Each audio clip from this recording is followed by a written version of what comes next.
गन्ने की उन्नत प्रजातियों के गुणवान बीज का उपलब्ध न होना या उनका सीमित मात्रा में किसानों को उपलब्ध होना देश में गन्ने का उत्पादन व उत्पादकता के स्तर बढ़ाने के रास्ते में सबसे बड़ी कमी है। गन्ने के तने के टुकड़े यानी सेट्स गन्ने की व्यावसायिक खेती में रोपण के लिए बीज का काम करते हैं। हर बीज टुकड़े में 1, 2 या 3 कलिकाएं रखी जाती हैं। हर वर्ष बीजे गए गन्ने से उत्पादित गन्ने का करीब 10% अगली फसल के रोपण में काम आता है। बीज की गुणवत्ता व मात्रा काफी हद तक फसल के प्रदर्शन को तय करते हैं। उत्पादन के सभी हालातों को एक जैसा रखने पर केवल गन्ने की उन्नत प्रजाति का अच्छी गुणवत्ता वाला बीज ही गन्ना उत्पादन को काफी हद तक बढ़ाने में सहायक होता है। गन्ना प्रजनन संस्थान कोयम्बटूर ने अपनी सबसे पहली संकर प्रजाति को 205 के लोकार्पण के समय के बाद से ही देश भर को बहुत सारी अति उत्तम प्रजातियां विकसित कर समर्पित की हैं। बहुत सारी गन्ने की प्रजातियां समय के साथ अपनी उत्पादन क्षमता खो दी है। इस धीरे धीरे उत्पादन क्षमता में आई कमी की घटना को प्रजाति अधःपतन या प्रजाति गिरावट के नाम से जाना जाता है। इस गिरावट के लिए रोग, कीट, सूखा, मृदा हालात, लवणता, जल प्लावन और एक ही फसल का बार बार एक ही खेत में उगाना इत्यादि जिम्मेदार हो सकते हैं। निम्न गुणवत्ता का बीज प्रजाति के प्रदर्शन के लिए मुख्यतया जिम्मेदार पाया गया है। रोपण स्थानों के निकट ही बीज नर्सरियों को स्थापित कर गुणवान बीज का उत्पादन उत्पादकता की क्षमता को पा लेने की कुंजी है। इसलिए एक 3 स्तरीय नर्सरी कार्यक्रम प्रत्येक चीनी मिल के लिए आवश्यक है ताकि उन्नत गन्ना प्रजातियों का बीज किसानों को लगातार प्राप्त हो सके। इस 3 स्तरीय नर्सरी कार्यक्रम में उच्च तापमान पर उपचारित बीज टुकड़ों को बहुगुणन के लिए एक प्राथमिक बीज नर्सरी, इसके बाद द्वितीय और फिर उससे तीसरी व्यावसायिक नर्सरी से जिस बीज का उत्पादन होता है उस स्वस्थ रोग रहित बीज सामग्री को किसानों को व्यावसायिक रोपण के लिए दिया जाता है। अतः 3 स्तरीय बीज उत्पादन प्रक्रिया में प्रथम, द्वितीय और व्यावसायिक नर्सरी के रूप में 3 अवस्थाएं हैं। इनमें से प्रत्येक अवस्था पूरा होने में 1 वर्ष लगता है और इस प्रकार 3 वर्ष बाद ही बीज किसानों को व्यावसायिक खेती के लिए उपलब्ध हो पाता है। प्रथम अवस्था में प्रजातियों के बीज प्रजनन बीज के रूप में गन्ने के अनुसंधान स्टेशनों से लाए जाते हैं। प्राथमिक नर्सरी के लिए कभी कभी एक उपयुक्त अवस्था की स्वस्थ फसल से भी बीज को प्रयोग किया जाता है।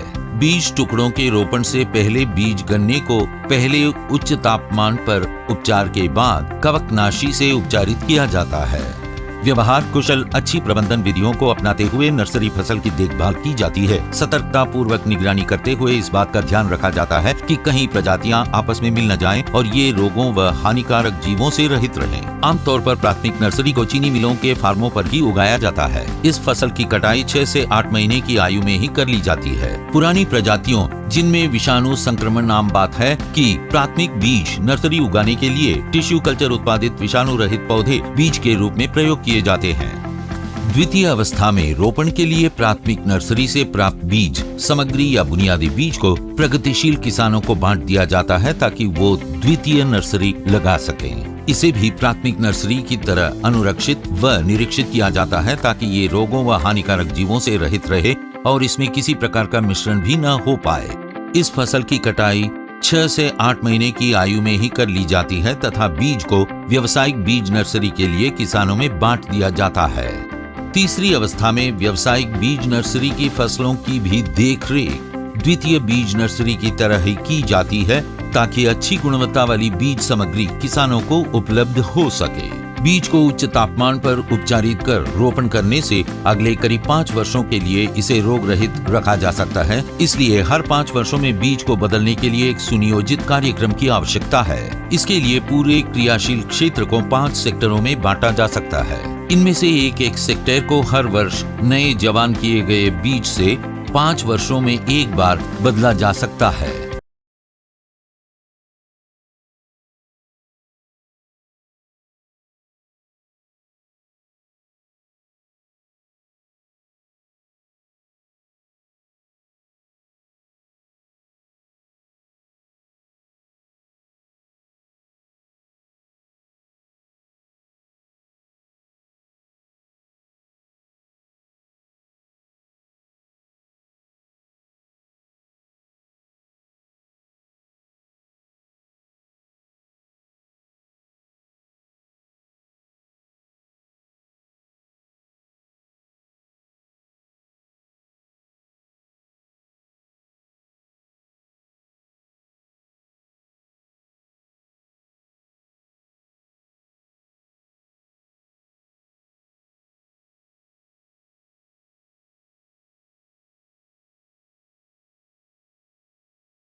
यदि देश की सभी चीनी मिलें इस 3 स्तरीय नर्सरी कार्यक्रम को अपनाकर किसानों को अच्छी गुणवत्ता वाले उन्नत प्रजातियों के बीज उपलब्ध करा सकें, तो देश की औसत उत्पादकता को 10 से 15% तक बढ़ाया जा सकता है। बीज गन्ने की अच्छी गुणवत्ता सुनिश्चित करने के लिए कुछ मानदंडों को अपनाना आवश्यक है। बीज फसल की कटाई का समय उष्णकटिबंधीय क्षेत्र में 6 से 8 महीने, जबकि उपोष्ण कटिबंधीय क्षेत्र में 8 से 10 महीने होना चाहिए। इसके अलावा बीज गन्ना सामग्री काम चलाऊ ढंग से साफ और क्षति रहित होनी चाहिए। बीज गन्नों की हर पोरी में एक स्वस्थ कलिका उपस्थित होनी चाहिए। हर बीज गन्ने में स्वस्थ कलिकाओं रहित पोरियों की संख्या 5% से अधिक नहीं होनी चाहिए।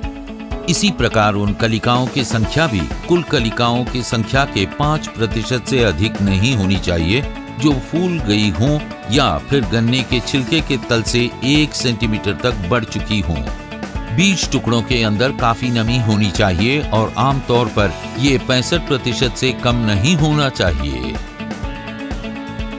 बीज सामग्री रोग और हानिकारक जीवों रहित होनी चाहिए।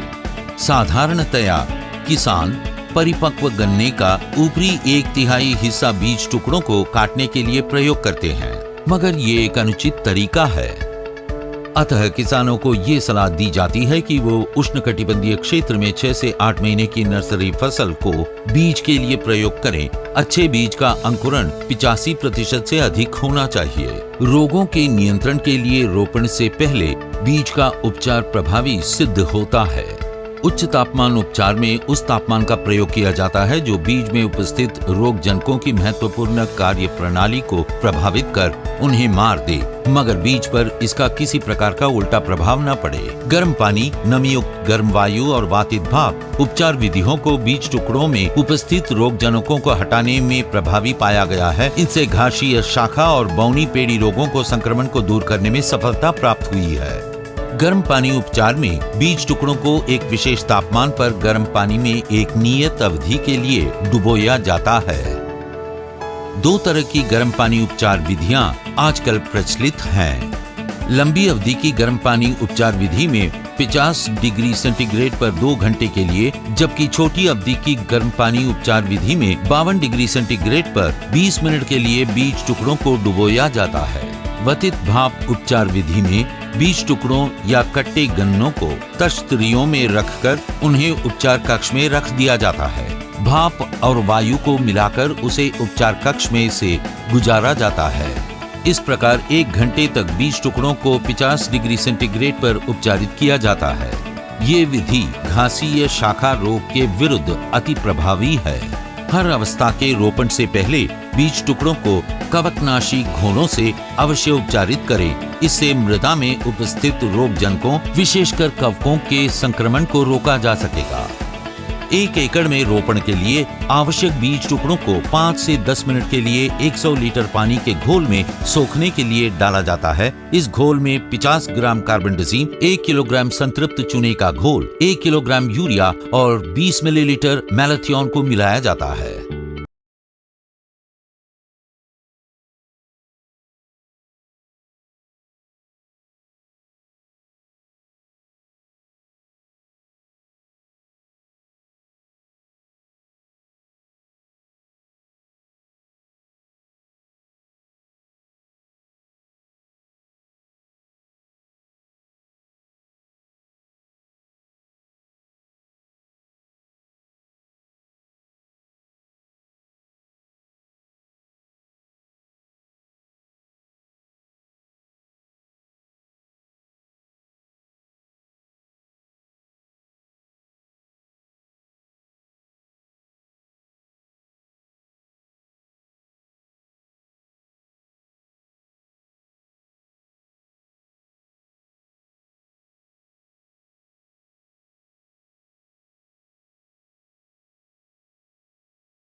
नर्सरी के 1 एकड़ के लिए 275 किलोग्राम नेत्रजन, 62.5 किलोग्राम फास्फोरस और 113.5 किलोग्राम पोटैश की मात्रा आवश्यक होती है। फास्फोरस की सारी मात्रा रोपण के समय ही आधारीय या बेसल रूप में डाल दी जाती है। नाइट्रोजन व पोटैश की मात्रा को 3 बराबर भागों में बांटकर खांचों में गन्नों की पंक्तियों के साथ डालकर साथ ही साथ मिट्टी से ढककर सिंचाई कर दी जाती है। नर्सरी की कटाई से 1 महीना पहले 50 किलोग्राम नाइट्रोजन और 75 किलोग्राम पोटैश की अतिरिक्त मात्रा का प्रयोग कर बीज की गुणवत्ता को बेहतर बनाया जा सकता है। इससे बीज गन्नों में ग्लूकोज की मात्रा बढ़ जाने से अच्छा अंकुरण प्राप्त होता है। नर्सरी प्लॉटों में पौधों की पुरानी पत्तियों को पौधों से मत हटाएं। दूरी पर आरोपण तकनीक भी एक महत्वपूर्ण विधि है। 1 हेक्टेयर में आरोपण के लिए एक 50 वर्ग मीटर का नर्सरी प्लॉट 1 महीना पहले ही चुन लेते हैं। उसमें एक कलिका वाले 600 से 700 बीज टुकड़े प्रति वर्ग मीटर की दर से रोपित किया जाते हैं। 4 से 5 सप्ताह के रोपण के बाद पौध को उखाड़कर उसे मुख्य खेत में 90 x 90 सेंटीमीटर की दूरी पर आरोपित कर दिया जाता है। आरोपण से पहले पौध को जड़ों को 0.1% कार्बनडाजिम के घोल में डुबोया जाता है। शुरुआत में 2 से 3 सिंचाइयां जल्दी जल्दी दी जाती हैं ताकि पौधे आसानी से अपने आप को स्थापित कर सके। पॉलीबैग पौधारोपण विधि में 6 इंच x 4 इंच आकार के पॉलीबैग प्रयोग में लाए जाते हैं। इनके तल में एक छोटा सा छेद किया जाता है ताकि सिंचाई का फालतू पानी आसानी से बाहर निकल जाए। रेत और खलिहान खाद के मिश्रण को इन बैगों में 3/4 तक भर दिया जाता है। फिर उनमें बीज टुकड़े को इस प्रकार रखा जाता है ताकि उसकी कलिका बाजू में रहे। पॉली बैगों को ऊंची कैरियरों में रखकर इनमें प्रतिदिन सुबह शाम फुहारे की मदद से सिंचाई की जाती है। इस प्रकार तैयार की गई 30 से 40 दिन पुरानी पौध को खेत में आरोपित किया जाता है। आरोपण से पहले पॉलीबैग के नीचे की परत हटा दी जाती है। 1 हेक्टेयर क्षेत्र के लिए 12,500 पौधों की आवश्यकता होती है। नई प्रजातियों को तीव्रता से बहुगुणित करने के लिए टिश्यू कल्चर विधि अति उपयुक्त है।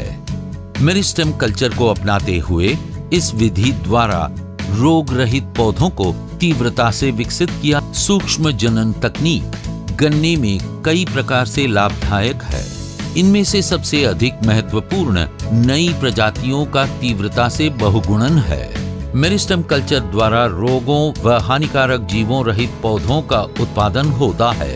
रोग रहित बीज सामग्री के प्रयोग से 8 से 10 टन प्रति हेक्टेयर से अधिक गन्ने का उत्पादन होता है। इसके अलावा रस की गुणवत्ता भी 5% बेहतर होती है। इस विधि से प्रजातियों को सूचीबद्ध किया जा सकता है और उनकी खेत में आयु सीमा भी बढ़ाई जा सकती है।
गन्ने में स्थायी वृद्धि लाने के प्रयासों में कलिका चिप्स यानी बड चिप्स का प्रयोग बीज बहुगुणन के लिए किया जाता है। इस प्रक्रिया में इन पौधों का वितरण भी शामिल है। इस विधि से गन्ना सामग्री का आयतन में 80 से 90% तक कम हो जाता है। इससे उपयोगी बीज का स्थानांतरण व उसकी चढ़ाई उतराई आसान हो जाती है। स्वस्थ कलिकाओं के प्रयोग से रोगी व संक्रमित बीज से राहत मिलती है। इससे बीज जनित रोगों व हानिकारक जीवों के स्तर को कम भी किया जा सकता है। ये तकनीक कम महंगी है तथा इससे मजदूरी लागत में भी बचत होती है। ये प्रजनन बीज और आशाजनक बीज स्टॉक के बहुगुणन के लिए भरोसे वाली विधि है। गन्ने से कलिका चिप्स लेने के बाद बचे गन्ने से रस निकाल उसे चीनी व गुड़ बनाने के लिए प्रयोग किया जा सकता है। बीज बहुगुणन के लिए कलिका चिप्स बनाने की प्रक्रिया में एक विशेष क्रम को अपनाया जाता है। सबसे पहले स्वस्थ गन्नों का चुनाव किया जाता है। इसके लिए गन्ने की फसल 6 से 8 महीने की होनी चाहिए। अगर फसल उससे अधिक आयु की हो तो गन्ने के निचले 1 मीटर हिस्से से कलिका चिप्स नहीं लेने चाहिए। कलिका चिप्स को चिपिंग मशीन से बनाकर हाथों से इकट्ठा कर उन्हें छाया में 2 से 4 घंटे के लिए सुखाया जाता है। कलिका चिप्स को 0.1% मैलाथियन और 0.1% कार्बनडाजिम के हानिकारक जीवनाशी घोल में 10 मिनटों के लिए डुबोया जाता है। इसके बाद उन्हें छाया में 2 घंटे के लिए सुखाया जाता है। अगर उन्हें स्थानांतरित किया जाना है तो उन्हें नालीदार कागज के डब्बों में पैक करने से पहले छेदों वाले पॉलीबैगों में रखा जाता है। कलिका चिप्स से उगाई जाने वाली नर्सरी के लिए सबसे पहले अच्छी गली सड़ी कॉम्पोस्ट या वर्मी कॉम्पोस्ट या प्रेस मड को नारियल के रेशों के साथ बराबर मात्रा में मिलाकर एक सा मिश्रण बनाएं। इस कार्य को पौध तश्तरियों में भी किया जा सकता है। इसके बाद इनमें कलिका चिप्स को खड़े खंबे की तरह पौध तश्तरियों में रोपित कर हल्की सिंचाई की जाती है। पौध तश्तरियों के चट्टे लगाकर उन्हें तिरपाल या पॉलीथीन की चद्दर से 5 से 7 दिन के लिए ढक दिया जाता है। इससे कलिका चिप्स का अंकुरण तीव्रता से हो पाता है। अंकुरण के बाद पौध तश्तरियों को कोहरे भरे कक्ष में या जालीदार घर में रखते हैं। इसमें फुहारे की मदद से या कोहरा पैदा करने वाले यंत्र द्वारा बार बार सिंचाई की जाती है। रोपण के 15 और 25 दिन बाद पौध पर 1% यूरिया का छिड़काव किया जाता है। कीट आक्रमण, रोग संक्रमण और पोषक तत्वों की कमी के लिए नियंत्रणक उपाय अपनाए जाते हैं। कलिकाओं के आसपास के माध्यम को हल्के से पलटा जाता है ताकि बेहतर अंकुरण व वृद्धि संभव हो। 4 से 6 सप्ताह बाद पौध को माध्यम समेत खेत में 150 × 60 सेंटीमीटर की दूरी पर छोटे खड्डों में आरोपित कर दिया जाता है।